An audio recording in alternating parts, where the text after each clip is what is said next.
Now students, let's start with the magnetic force on a random shaped current carrying wire.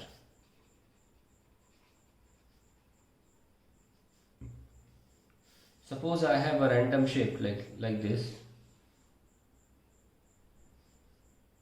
okay, in magnetic field.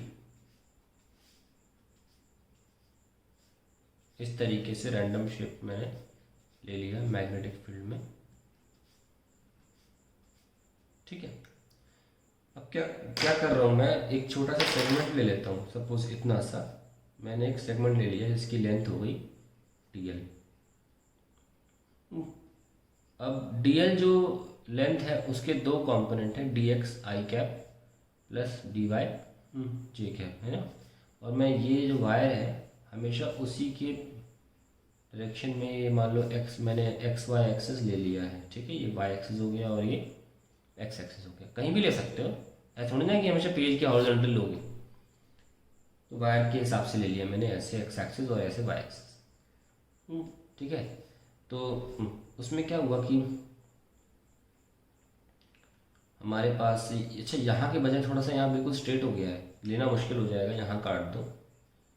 उल्टा हम लोग क्या करते हैं, यहाँ पे ले लेते हैं, अब ठीक रहेगा ना। dl बिल्कुल स्ट्रेट हो गया था वो, तो हम ले ही नहीं पाते एक दो कंपोनेंट।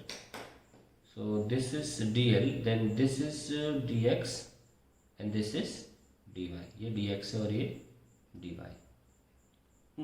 dl के दो कंपोनेंट हो गए ना। So let's talk about the force acting on the element dx। Let small force df act on the segment dx which is component of dl, component of dl। कैसे लिखते हैं अपन, df vector is equals to, current तो I जा रहा है, I dx, और dx किस तरफ है, I डायरेक्शन में, that is x axis, ideal cross b, और b किधर है, अंदर की तरफ, माइनस का k। So we can see that it is I dx into b। I cross k क्या होता है, I j k और फिर I आता है, तो k क्रॉस I ऑर्डर में हुआ, ध्यान रखना हमेशा, I j k, I cross j k आएगा, j क्रॉस k I आएगा, k क्रॉस I j आ जाएगा। अगर ये ऑर्डर उल्टा हुआ तो आंसर माइनस में आएगा, और जो आंसर आएगा वो रिमेनिंग लेटर आएगा। यहाँ पे I और K दो लेटर्स क्रॉस प्रोडक्ट हो रहे हैं, रिमेनिंग लेटर कौन है, J, तो आंसर J में आने वाला है। अब क्या ये ऑर्डर में है, I के बाद J आता है, K नहीं, ऑर्डर में नहीं है, इसका मतलब ये माइनस में आएगा, एक माइनस पहले से, तो ये पॉजिटिव रहेगा, ये लीजिए। तो आंसर I dx B आ गया, यानी कि dx एलिमेंट पर जो फोर्स है वो df y डायरेक्शन में लगा। तो क्यों ना df को हम सिर्फ सिंपली अपनी सहूलियत के लिए, आसान के लिए पता चलता रहेगा, df y लिख लें। अब बारी आती है सिमिलरली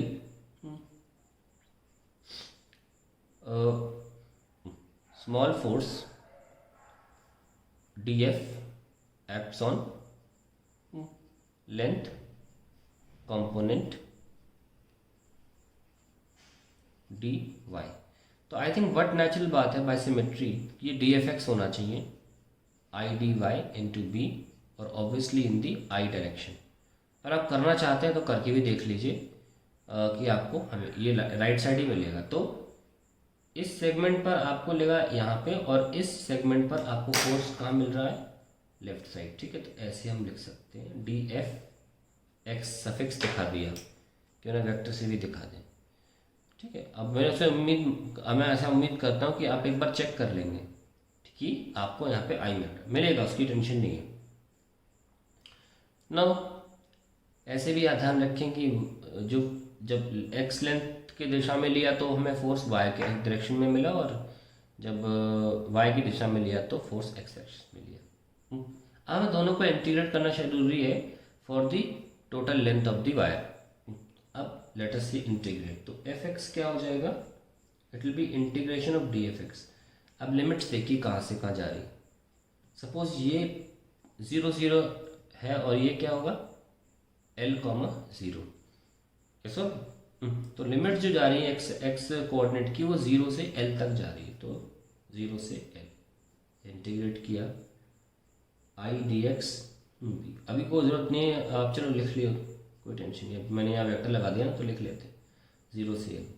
मैग्नेटिक फील्ड तो कांस्टेंट है, करंट भी कांस्टेंट है, तो दोनों बाहर आ गए और dx का क्या हो जाएगा L हो जाएगा, IBL आ गया या ILB जो भी लिखना चाहो, J कैप। तो हमने fx तो निकाल लिया। अब बारी आती fy की, dfy। तो सब कोऑर्डिनेट क्या है 0 से 0 ही रहा, तो 0 से 0 में आंसर तो हमेशा 0 आता है, क्योंकि आफ्टर ऑल इंटीग्रेशन का मतलब क्या हो रहा है एरिया अंडर द कर्व, उसका फिजिकल मीनिंग यही होता है। तो अगर एरिया देखोगे 0 से 0 तो आंसर 0 आएगा। तो अल्टीमेटली फोर्स का फॉर्मूला क्या आया, फोर्स का फॉर्मूला तो ILB आया ना। इससे कंक्लूजन क्या निकला, इससे कंक्लूजन ये निकला कि कोई फर्क नहीं पड़ता शेप से, फर्क पड़ता है कि वायर जो है उसका इनिशियल और फाइनल पॉइंट के बीच की दूरी क्या है, बस, और कोई फर्क नहीं पड़ता इस बात से कि वो किस शेप से है। दैट मीन्स अगर मैं अगर मैं मैग्नेटिक फील्ड में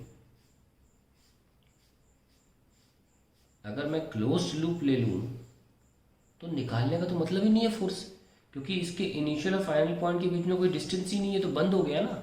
तो एक क्लोज्ड लूप अगर मैग्नेटिक फील्ड में रखोगे तो फोर्स तो हमेशा 0 आएगा, किसी भी एंगल पे रखो, force on a closed loop will always be 0।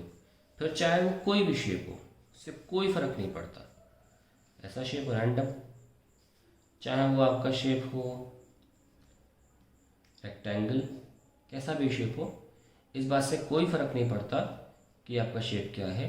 बस अगर बंद हुआ तो क्योंकि इनिशियल और फाइनल पॉइंट के बीच में कोई दूरी ही नहीं बची, तो फोर्स हमेशा इन तीनों केसेस में या किसी भी केस में जहाँ क्लोज लूप है 0 ही आने वाला है।